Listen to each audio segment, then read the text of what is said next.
அனைவருக்கும் வணக்கம். சத்துணவில் இன்றைய ஸ்பெஷல் வந்து தக்காளி சாதம் மிளகு முட்டை ரெடி பண்ண போகிறாங்க. மதியம் பார்க்கலாமா? தக்காளி சாதத்துக்கு ரெடி பண்ணி வச்சுருக்கோம். வெங்காயம், தக்காளி, கொத்தமல்லி, பட்டை கிராம், எண்ணெய் ஊற்றிட்டு பட்டை கிராம் போட்டாச்சு. கொஞ்சம் புதினா போடணும். அப்போ தக்காளி சாதம் கொஞ்சம் வாசனையாக இருக்கும். புதினா கொத்தமல்லி லைட்டாக கொஞ்சம் எண்ணெயில் போடணும். மீதி வந்து எடுத்து வச்சிடணும். புதினா கொத்தமல்லி போட்டு எண்ணெயில் வதக்கினா கொஞ்சம் சாதம் டேஸ்ட்டாக இருக்கும், வாசனையாக இருக்கும். பசங்க விரும்பி சாப்பிடுவாங்க. அதுக்கப்புறம் வெங்காயம் போடணும். வெங்காயம், பச்சை மிளகாய் போட்டு கொஞ்சம் வதக்கணும். வெங்காயம் வதக்கக்குள்ளே இஞ்சி பூண்டு அரைச்சதை கொஞ்சம் போட்டுக்கணும். நசுக்கி வச்சுருக்கோம் நம்ம உரலில். தக்காளி போடுறோம். வெங்காயம், பச்சை மிளகாய், இஞ்சி போட்டதுக்கப்புறம் லாஸ்ட்டாக தக்காளி கொஞ்சம் போட்டு அதில் கொஞ்சம் உப்பு போட்டு நல்லா வதக்கணும்.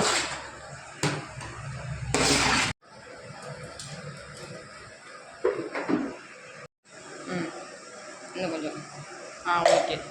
தக்காளி சாதம் கமகம்னு ரெடி ஆகிட்டே இருக்குது. இன்னும் ஒரு 10 நிமிஷத்தில் பார்க்கலாம் தக்காளி சாதத்தை. தனி மிளகாத்தூள் கொஞ்சம், மஞ்சத்தூள், தனி மிளகாத்தூள்.